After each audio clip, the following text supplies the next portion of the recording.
അപ്പോ ഡ്രാഗൺ കണ്ടു, പ്രദീപ് രംഗനാഥന്റെ മൂന്നാമത്തെ സിനിമ, അഭിനയിച്ച രണ്ടാമത്തെ സിനിമ. സോറി, എനിക്ക് പടം പേഴ്സണലി ഭയങ്കരമായിട്ട് ഇഷ്ടപ്പെട്ടു.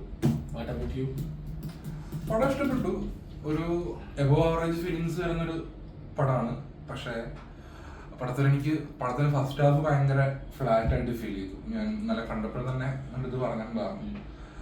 ഫ്ലാറ്റ് എന്ന് പറഞ്ഞു കഴിഞ്ഞാൽ ടെക്നിക്കൽ പരിപാടികളെല്ലാം ഭയങ്കര റിച്ച് ആണ്, ഭയങ്കര ഓക്കെയാണ്. പക്ഷെ ഒന്നോ രണ്ടോ കോമഡീസ് ഒഴിച്ച് വേറൊരു സ്ഥലത്തും പടം നമ്മളെ ഫസ്റ്റ് ഹാഫ് മൊത്തത്തിൽ എന്താ നമ്മളെ അങ്ങനെയാണ് കൊണ്ടുവരുന്നത്.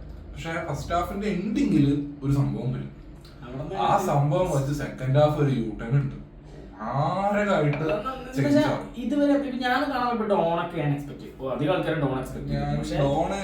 സ്ഥിരം കണ്ടിട്ടുള്ള ഒരു പാറ്റേണിന്ന് മാറി. കാരണം ഈ ഒരു സ്ഥിരമായിട്ടുള്ള ഇങ്ങനത്തെ കോളേജ് പഠനങ്ങളുടെ പാറ്റേണിന്ന് മാറി ഒരു സെക്കൻഡ് ഹാഫ് ആയപ്പോ ഭയങ്കര നമ്മൾ വിചാരിക്കാൻ വേണ്ടി ക്ലൈമാക്സും നമ്മൾ വിചാരിച്ചതായില്ല. വ്യത്യാസം എന്ന് പറയുമ്പോൾ സാധാരണ ഇങ്ങനെയുള്ള പടങ്ങളിൽ ആദ്യം കോളേജിലെ സീൻസ് ആയിരിക്കും, കോളേജിന് ഇമ്പോർട്ടൻസ് കൊടുത്ത് അതിനുശേഷം ലൈഫിൽ സ്ട്രഗിൾ ചെയ്യണ പരിപാടിയായിരിക്കും കാണിച്ചു പോണേ. പക്ഷെ ഇതിലങ്ങനെ സ്ട്രഗിളിംഗ് എന്ന് പറയുന്ന സാധനം തുടക്കത്തിലൊന്നും ഇല്ല, ഒരിടത്തും ഇല്ല. അവസാനം ആവുമ്പോഴാണ് അതും സ്ട്രഗിളിംഗ്. അതുകൊണ്ടാണ് നമ്മൾ ഫസ്റ്റ് പാർട്ടിൽ ഫസ്റ്റ് ഇത് കാണുമ്പോൾ ഇവ അങ്ങനെ ഇത് കഥ എന്തായി അങ്ങനെ തോന്നല് വരാം. പക്ഷെ നമുക്ക് അറിയാം ഫസ്റ്റ് ഹാഫ് ആണ്. സെക്കൻഡ് ഹാഫിൽ എന്ത് മാജിക് സംഭവിക്കും പലയിടത്തും ഫ്ലാറ്റ് ആയതുകൊണ്ട് തന്നെ ഭയങ്കര ലാഗ് ഫീൽ ചെയ്തു. കാരണം കഥയ്ക്ക് ഒരു അനക്കമില്ലാത്തൊരു പരിപാടി. പിന്നെ പ്രദീപിനെ കണ്ടിരിക്കാൻ എന്നുള്ളതുകൊണ്ട് മാത്രം നമുക്ക് ജസ്റ്റ് ഒരു ഒക്കേഷ്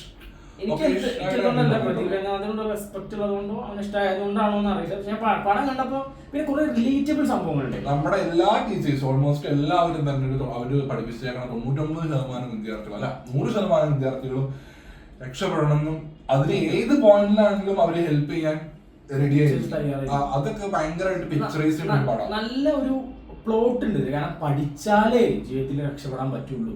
അല്ലാതെ നമ്മൾ പഠിക്കേണ്ട സമയത്ത് പഠിച്ചാലെന്നുള്ള സെറ്റപ്പ് മാത്രമല്ല, ലൈഫിൽ ഒന്നിനൊരു സച്ചിനൊക്കെ പറയണ കുറുക്കുഴിയില്ല, ഷോർട്ട് കട്ട്സ് ഇല്ല. അങ്ങനെ എന്തെങ്കിലും ഷോർട്ട് കട്ട്സ് നമ്മൾ ചെയ്താലും ജീവിതത്തിൽ നമുക്ക് ഒരിക്കലും എന്താ പറയാ എത്ര സക്സസ്ഫുൾ ആയാലും നമുക്ക് ആ സക്സസ്ഫുൾ എൻജോയ് ചെയ്യാനുള്ളൊരു മാനസികാവസ്ഥ നമ്മളൊരു ബിൽഡിംഗ് കെട്ടുമ്പോൾ ബിൽഡിങ്ങിന്റെ ബേസ് ആയിരിക്കണം സ്ട്രോങ് ആവേണ്ടത്. നമ്മൾ എന്ത് ചെയ്യാ കുറുക്കുവഴി കൂടെ കയറിയുമ്പോൾ സക്സസ് ആയാലും നമ്മുടെ ബേസ് എപ്പോഴും കുറുക്കുവഴി കട്ട് ചെയ്ത് വന്നാണല്ലോ. ഈ പടം എന്താ പറയാ യങ്സ്റ്റേഴ്സ് ശരിക്കും കാണേണ്ട ഒരു പടം. ഒരു 20 വയസ്സ് ആൾക്കാര് എന്തായാലും കാണുക. എന്റെ പ്രായത്തിലുള്ള ആൾക്കാര് ഇപ്പൊ ആ പടം കണ്ടുകൊണ്ട് പ്രത്യേകിച്ച് ഒരു ഉപകാരം ഉണ്ടാകാൻ പാടില്ല. ഇത് ഓർത്ത് റിഗ്രറ്റ് അടിക്കുക എന്നുള്ളതല്ലാതെ വേറെ ഒന്നും ഉണ്ടാക്കാൻ പറ്റില്ല. റിയൽ ലൈഫിൽ സിനിമയിൽ ചിലപ്പോൾ നടക്കുന്നുണ്ട്, പക്ഷെ റിയൽ ലൈഫിൽ നമ്മൾ ചെയ്തു പോയ തെറ്റിനെ ഓർത്ത് നമ്മളൊരു 5-6 വർഷം കഴിഞ്ഞിട്ട് റിഗ്രറ്റ് അടിക്കുക എന്ന് പറഞ്ഞു കഴിഞ്ഞാൽ റിഗ്രറ്റ് അടിച്ചിരിക്കുക എന്നുള്ളതല്ലാതെ വേറെ ഒന്നുമില്ല. പിന്നെ പടത്തിൽ പറയുകയും ചെയ്യുന്നത്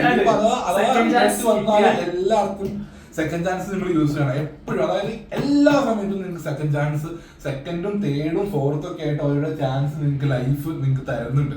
തോറ്റുപോയാലും ആ ചാൻസുകൾ കണ്ടെത്തി കൃത്യമായിട്ട് വിനിയോഗിക്കാൻ ലാസ്റ്റ് പറഞ്ഞ ഡയലോഗാണ് ഒരാള് തോക്കുന്നത് അയാളുടെ തെറ്റല്ല, തോറ്റതുകൊണ്ട് അതൊന്നും കുഴപ്പമില്ല. പക്ഷെ തോറ്റിട്ട് ആ തോറ്റെടുത്ത് തന്നെ ഇരിക്കാതെ അവിടെ നിന്ന് രണ്ടാമത് എണീറ്റ് ഓടുന്നവരാണ്. അത് ആ അവസാനത്തിലെ പറഞ്ഞ ഒരു കാര്യം അതാണ്. നമ്മുടെ ലൈഫിൽ നമ്മൾ തോൽക്കും. എല്ലാവരുടെയും ലൈഫിൽ എത്ര സക്സസ്ഫുൾ ആയ ലൈഫിലും തോൽവി ഉണ്ടാവും. ആ തോൽവിന്ന് എണിക്കാൻ പറ്റാത്ത ആളുകളാണ് ശരിക്കും ഫെയിലിയർ എന്ന് പറയുന്നത്. അല്ലാത്ത ആളുകളൊന്നും ഒരിക്കലും ഫെയിലിയർ അല്ല. അയാളെ തോൽപ്പിച്ചിട്ട് നമ്മൾ വിജയിക്കുന്നത് അങ്ങനത്തെ കുറെ കാര്യങ്ങൾ അങ്ങനെ കുറെ കാര്യങ്ങൾ കുറെ പരിപാടികൾ ഡിസ്കസ് ചെയ്യുന്ന ഒരു പടമാണ്. അപ്പൊ എല്ലാവരും കാണാം. ഒരു മസ്റ്റ് വാച്ച് ആണ് അങ്ങനെയൊന്നും പറയില്ല, പക്ഷെ അത് കണ്ടിരിക്കുന്ന ഇഷ്ടം. ഈ ഒരു എക്സ്പീരിയൻസ് തിയേറ്ററിൽ ഫ്രണ്ട്സിന്റെ പറ്റിയില്ലെങ്കിൽ ഈ വർഷം പടങ്ങൾ കപ്പിൾ അതൊക്കെ റിലേഷൻഷിപ്പ് ഒക്കെ എത്ര നാളുണ്ടാവുന്ന എങ്ങനെ ഉണ്ടാവുന്ന അത് കോളേജിന് പുറത്തിറങ്ങിയ എന്തായിരിക്കും നിങ്ങളുടെ അവസ്ഥ എന്നുള്ളതൊക്കെ ഈ പടം ഒരു പോയിന്റ് ഓഫ് വ്യൂല് കാണിച്ചിരുന്നുണ്ട്. പലരുടെയും ലൈഫിൽ സംഭവിച്ചിട്ടുള്ള കാര്യം പലരുടെ അതായത് 90% ആളുകളുടെ ലൈഫ് ഇങ്ങനെയൊക്കെ തന്നെ. അതുകൊണ്ട് തന്നെ കണക്ട് ആക്കാൻ പറ്റും.